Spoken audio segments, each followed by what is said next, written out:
গল্পটির নাম রাতের অতিথি। নামটা ছিল হরিপদ। পেশায় গ্রাম্য শিক্ষক, শান্ত স্বভাবের মানুষ। একদিন সন্ধ্যায় পাশের গ্রামের অতিথি বাড়িতে গিয়েছিলেন। ফিরে আসতে আসতে অনেক রাত হয়ে যায়। তখন চাঁদের আলো মাটিতে ছুঁয়ে ঠান্ডা বাতাস বইছে। পথটা বন পেরিয়ে আসতে হয়। বনের মাঝে এসে হরিপদ দেখতে পান একটি শাড়ি পরা মেয়ে গাছের নিচে বসে আছে। হরিপদ ভাবলেন, এত রাতে একা মেয়ে, বিপদে পড়েছে নিশ্চয়ই। এগিয়ে গিয়ে জিজ্ঞাসা করলেন, তুমি এখানে বসে কি করছো?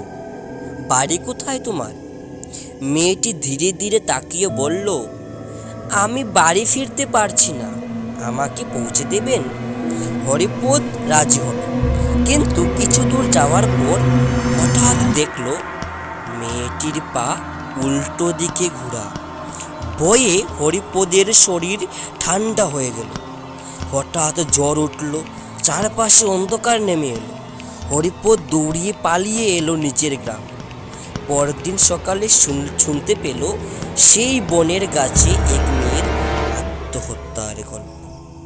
বহু পুরনো, মাঝে মাঝে সে এখনো দেখা দেয়, বিপদে ফেলে প্রতীক দেয়।